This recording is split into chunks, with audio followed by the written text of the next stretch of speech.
మొత్తానికైతే వినాయకుడిని అయితే పెట్టేసినాం. ఇక వినాయకుని చవితి రోజు అయితే ఘోరంగా పడుతుంది వాన. అయితే షెడ్ ముందు కట్టిన బట్టలు అయితే ఘోరంగా అయినాయి. నిజంగా వాన పడ్డందుకు అయితే 7 కాడికైతే సపరేట్ అయిపోయినాయి. పంతులు అయితే ఇక పూజ అయితే స్టార్ట్ చేసిండు గుమ్మడికాయతోని. మొత్తానికైతే గుమ్మడికాయ అయితే కొట్టేసిండు. ఇక దిష్టి మొత్తం పోవాలంట అని చెప్పి ఇక నవధాన్యాలు తీసుకొని గుమ్మడికాయలు అయితే ఏమన్నాడు పంతులు అయితే. ఇక నేను కొన్ని తీసుకొని గుమ్మడికాయలు అయితే వేసేసిన.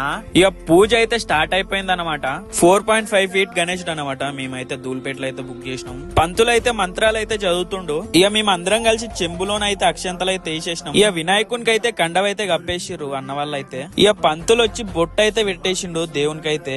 ఇక పూలదండ కూడా వేసేసిర్రు దేవునికైతే. ఇక అందరం కలిసి కొద్దిసేపు అయితే పాటలు పాడినాం దేవునికైతే.